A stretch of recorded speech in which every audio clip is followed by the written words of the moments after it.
Hello. Um, this is the first day of Booktubeathon for at least another hour. But I want to give you an update on everything that's been kind of going on because all the videos I've been uploading have been book haul videos that have been kind of stacked because we weren't doing the videos because either I was sick or Zoe was sick or something like that.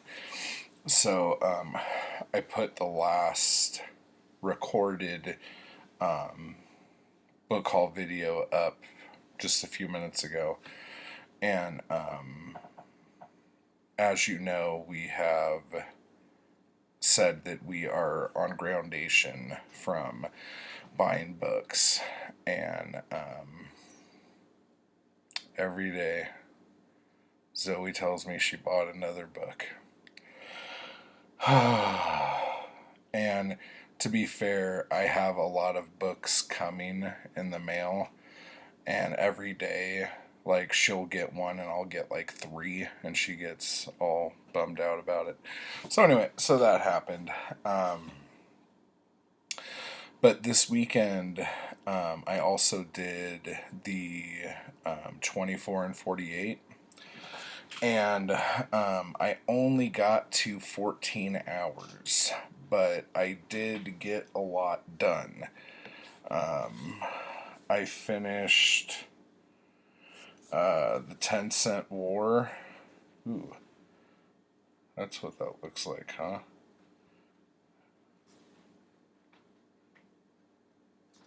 No.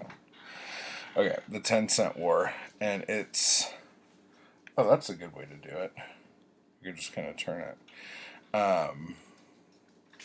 It's about the propaganda in comic books during World War II. And that's on the cover. It has Uncle Sam, the superhero, breaking a giant swastika. And yeah, I don't know how to really do that. Well, I'm trying. There you go. It's kind of red. Anyway, basically it's a collection of essays, and I'll probably do a review on this, but you have to not only be interested in World War II and interested in comics, but you also have to like the art of an essay, because it's essays and like legit, like, these are the points that I'm going to be debating here, da, da, da, da, da, da, all this other stuff, conclusion. So like, I know at least I have gotten books of people that's like letters, essays, drafts, and the essays aren't like essays that would be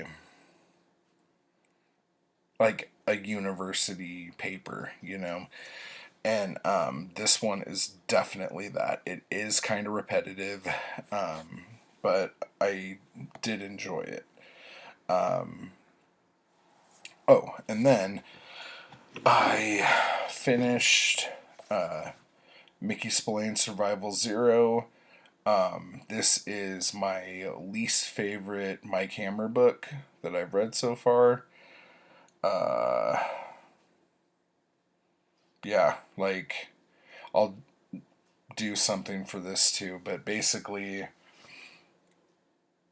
it starts off like an early Mike Hammer book where a friend of his is dead, and he doesn't have to, but he takes it upon himself to try to figure everything out. And it's not giving anything away, but in typical Mickey Spillane form over this last era, and even towards the end of the first era of Mike Hammer books, Mike Hammer becomes like not just a detective, but like a super secret spy agent, and has to try to thwart a evil plan that will destroy the world and all this other crap. And it was almost like it was two completely different books, and I I just felt the whole thing was like disconnected from itself, and I don't know. It's just like I was not a huge fan of that. Then I finished The Spider Strikes, and if you remember, I talked about how most of the Spider pulps were written, like the byline was given to like the house name, which was Grant Stockbridge, but the majority of the Spider books were written by this guy named Norvell Page, and he was amazing. And just everything he wrote was like action packed. He, just a little inside, he was a little wacky and out there, and he would dress up like the Spider to go turn in his manuscripts on the days of the deadline and stuff, and acted very mysterious when he was in his getup. So he was just like what kind of thing. So he was nuts. But anyway, wrote great stuff. But the first two Spider books were written by R.T.M. Scott. And I had read somewhere that this person was fired because the pacing of the books were really bad. Well, if you remember when I first started reading this, like the first 10 chapters were paced like a goddamn roller coaster. It was like bam, bam, bam, bam, bam. And it was super fun, super exciting. Then, like, I don't know what the fuck happened, but like the book just like almost came to a screeching halt, and then like climbing up the side of a gravel mountain. It was just like the stuff that happened, it didn't really seem to have any dire consequences.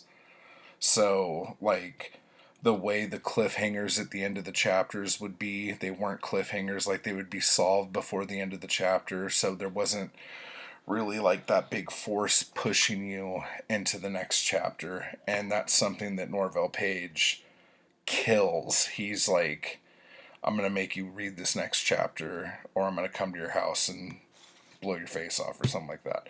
So, the first Spider book, not horrible, not memorable. It was okay. Now that I finished Checkmate in Rio, the Nick Carter book, and this, now again, Nick Carter was a house name for Ace and then Award books, or the other way around, I can't remember. Well, yeah, actually, I could just look right here. Award, then Ace, yeah. And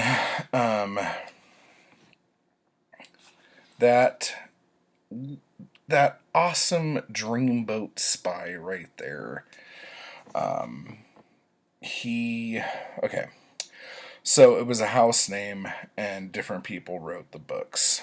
And the first, like, I don't even know how many, but it's this chick named Valerie Molman, I think her name was. Molman, I think. I just don't dig her writing. And I had to stop one because it was so bad. But this one I at least made it through. The one I couldn't finish was Safari of Spies, in case you are curious. But this one wasn't bad, and it had kind of a happy ending. And the reason why this is like weird is because my favorite Nick Carter books were actually written by a guy named Manny Lee Stokes. And the way he writes Nick Carter is just different. Like, the action's different, the suspense is different, the torture scenes are different. And the funny thing is, like, there was so much sex in this book. Like, I was like, whoa, he's having sex again. And it caught me off guard because, I mean, there is a lot of sex in Nick Carter books. And by a lot, I mean maybe like 2-3 sex scenes. This thing, like, doubled that, I think. And the ending was just very happy. I mean, not happy, but I don't know. I was just very confused. So anyway, and then I listened to a lot more of the Adventures of Sherlock Holmes, and I have 2 more stories left in that, and that's probably about an hour and 15 minutes left.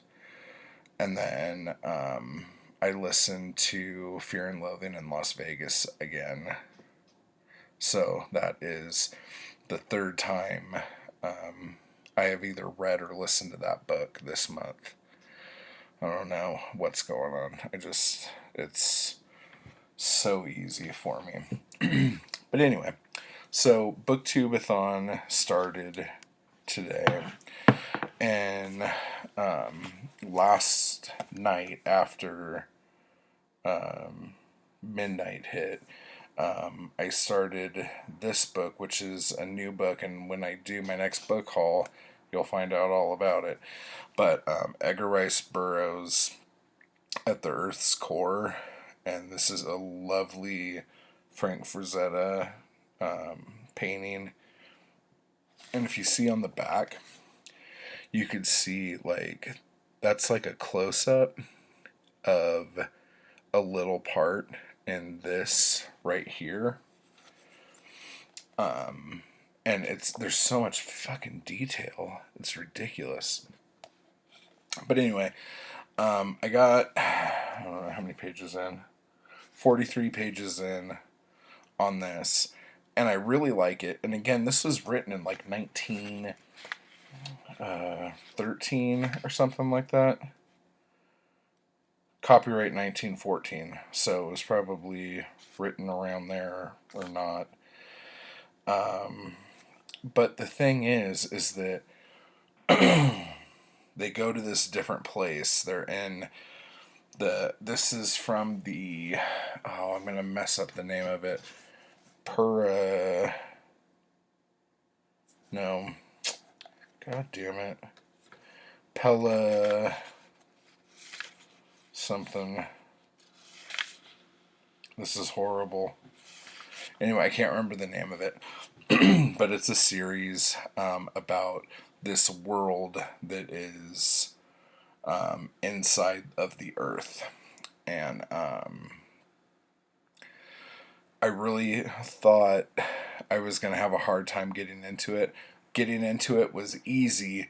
Staying into it was the hard bit. And it's just me being a dumbass. And it's because he ends up meeting this girl, and over the course of minutes, of course, they could communicate perfectly well with one another because obviously, as anyone knows, if there's any civilization in the center of the earth, they're obviously going to speak broken English. So that little thing, and I know it's just like a suspension of disbelief, and probably in 1913, people were like, yeah, if there is any intelligent life out there or down there, of course they're going to speak English, and just have that whole better than you attitude. But anyway, so that's the only thing that was giving me a hard time with that. So I went to sleep, and when I woke up, I got this book out that I've been saving for the last week to read on the first day of Booktubeathon. Boom. So check this out. Okay, I'll take it out of the thing so it won't reflect the light so bad. This is the first printing of Cop Hater by Ed McBain, which is the first 87th Precinct novel. It's from 1956, from Perma Books. This cover, I think, is awful. It's a cool cover because there's like a dude in a shadow, but it has all these pictures of like, oh, these are cops working, and then there's this girl, and this is how it goes. And the reason being is because this book basically created the police procedural. At the beginning of each book, it gives you like a cast of who you're going to run into. And got to be really careful with this.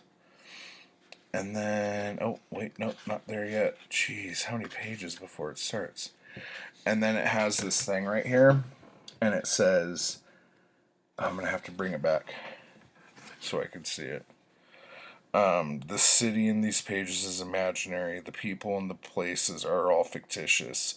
Only the police routine is based on established investigatory technique. I think I read that right. It's upside down. Anyway, so that little bit, Dragnet kind of ripped off or whatever. And,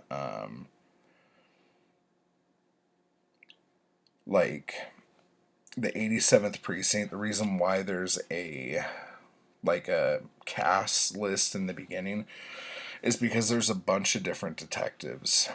And in the books, which there are many, there were usually about 1 or 2 87th Precinct books put out every year for a long ass time. There's just different detectives. And so one book you're reading could star like this awesome straight up guy named Steve Carella, or more of the dirtbag crooked detectives in the police force or whatever. So everything's different, and basically like Hill Street Blues was like based off of this. A lot of TV shows, and mainly TV shows, because of the character arcs of these people that would last for years and years and years. So anyway, this book was just awesome, and it wasn't what I was expecting. It is very much into technique, like actual forensics, like 1950s forensics. It was actually, a lot of the stuff in this book took me like by surprise, and I'll do a whole review on this, and I'm just gushing over it because I couldn't believe. I thought it would be okay, and I thought it would be more of a hard-boiled kind of thing, but nope, that definitely is the beginning of the police procedural for sure. And I read that this morning, whole thing outside. So I read one book in a day and outside. So as far as those little things go, kind of kicking ass. But then I came inside and I started reading the rest of my Batman Owl Saga, I'll call it. We have the Court of Owls, which was the first little bit. It was like the first 7 or 8 issues, but I was also reading Nightwing, Birds of Prey, Justice League, Catwoman, Red Hood and the Outlaws, and Batman and Robin during this time to get all the little bits. So I finished that because I had already started that. And then we went to Night of the Owls, which is when the Court of Owls basically release all their talons into Gotham, and that was fucking epic. It was really, really good. This was just such a good story, and the artwork was so good. Especially in the Court of Owls, I think was the best. But then I finished it off with the City of Owls, which is basically, I think, two books and an annual or something like that. That kind of closes the story off and gets ready for the prelude to Death of a Family, which was the next big Batman storyline in the New 52. But anyway, so that was awesome. So I read 3 graphic novels or trade paperbacks and Cop Hater today. So, I mean, if I'm going to count graphic novels as books, then I've read 4 books so far in the Booktubeathon. So, that's it. And the only other thing I wanted to let you guys know is that the paperback junkie zines are going to go out on Wednesday, I believe. So, I guess it depends on how much reading I get done. But anyway, everybody, thank you so much, and I hope you're having a great week with the Booktubeathon. And don't lose your shit over it, okay? It's just a thing for fun.